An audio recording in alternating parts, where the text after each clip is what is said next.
4 दिसंबर 1972 महावीर आत्माओं की रूहानी ड्रिल। इस समय सभी कहाँ बैठे हो? साकारी दुनिया में बैठे हो व आकारी दुनिया में बैठे हो? आकारी दुनिया में इस साकार दुनिया के आकर्षण से परे अपने को अनुभव करते हो अथवा आकारी रूप में स्थित होते साकारी दुनिया की कोई भी आकर्षण अपनी तरफ आकर्षित तो नहीं करती है।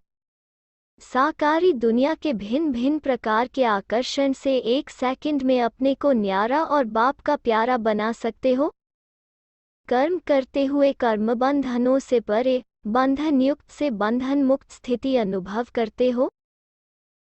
अभी अभी आप रूहानी महावीरनियों को डायरेक्शन मिले कि शरीर से परे अशरीरी आत्म अभिमानी बंधन मुक्त योगयुक्त बन जाओ, तो 1 सेकंड में स्थित हो सकते हो।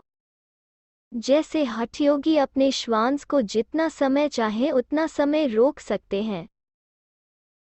आप सहज योगी, स्वत योगी, सदा योगी, कर्म योगी, श्रेष्ठ योगी अपने संकल्पों को, श्वास को प्राणेश्वर बाप के ज्ञान के आधार पर जो संकल्प, जैसा संकल्प जितना समय चाहो उतना समय उसी संकल्प में स्थित हो सकते हो।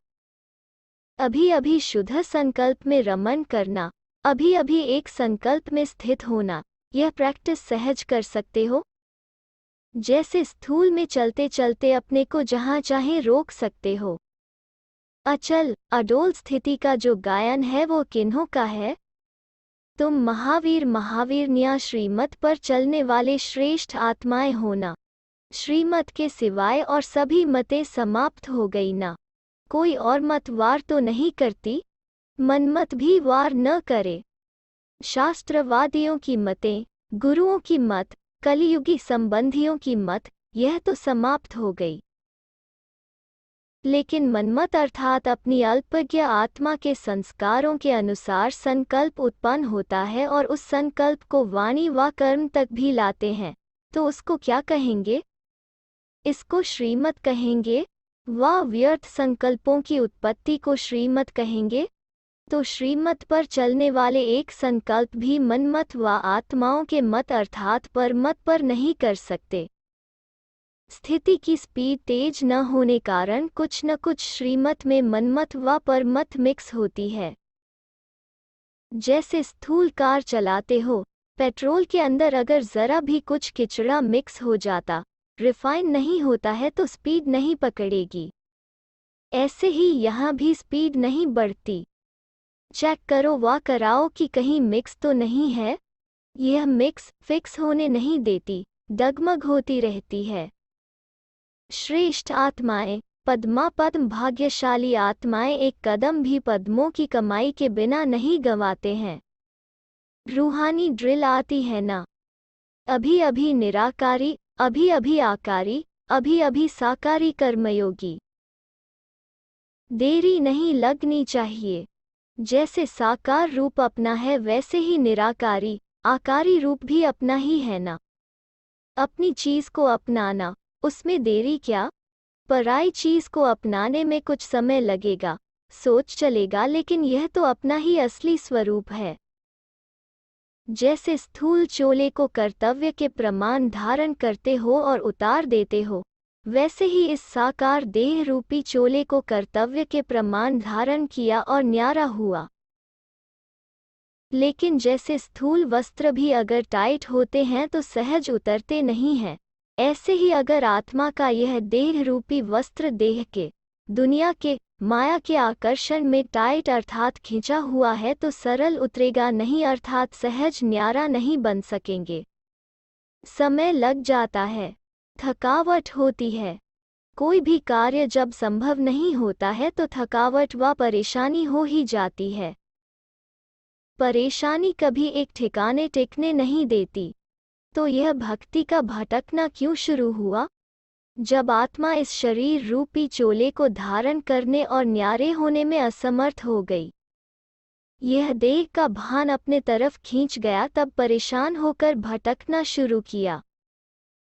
लेकिन अब आप सभी श्रेष्ठ आत्माएं इस शरीर के आकर्षण से परे 1 सेकंड में हो सकते हो। ऐसी प्रैक्टिस है। प्रैक्टिस की परीक्षा का समय कौन सा होता है?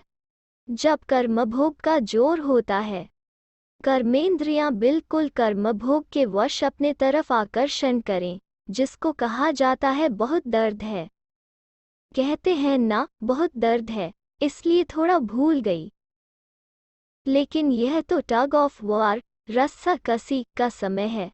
ऐसे समय पर कर्मभोग को कर्मयोग में परिवर्तन करने वाले, साक्षी हो कर्मेंद्रियों को भोगवाने वाले जो होते हैं, उनको ही अष्टरत्न कहा जाता है, जो ऐसे समय पर विजयी बन दिखाते हैं। क्योंकि अष्टरत्नों में सदैव अष्ट शक्तियां कायम रहती हैं, ऐसे अष्ट ही भक्तों को अल्पकाल की शक्तियों का वरदान देने वाले इष्ट बनते हैं। ऐसे अष्टभुजाधारी अर्थात अष्ट शक्ति संपन्न, शक्ति रूप महावीर महावीरनियां, एक सेकंड में संकल्प को कंट्रोल करने में सर्वश्रेष्ठ आत्माएं, सर्व आत्माओं को बाप का परिचय दिलाने वाली आत्माएं, बिछुड़ी हुई आत्माओं को बाप से मिलाने वाली आत्माएं, प्यासी आत्माओं को सदा काल के लिए तृप्त करने वाली आत्माएं, बंधन मुक्त, योग युक्त, युक्ति युक्त, जीवन मुक्त आत्माओं को याद प्यार और नमस्ते। मेला अर्थात मिलन। यहाँ अंतिम मेला कौन सा होगा? संगम की बात सुनाओ। कर्मातीत अवस्था भी तब होगी जब पहले मेला होगा। बाप के संस्कार, बाप के गुण, बाप के कर्तव्य की स्पीड और बाप के अव्यक्त निराकारी स्थिति की स्टेज, सभी में समानता का मेला लगेगा। जब आत्माएं बाप की समानता के मेले को मनाएंगी तब जय जयकार होगी, विनाश के समीप आएंगे। बाप की समानता ही विनाश को समीप लाएगी। मेला लगने के बाद क्या होता है? अति शांति।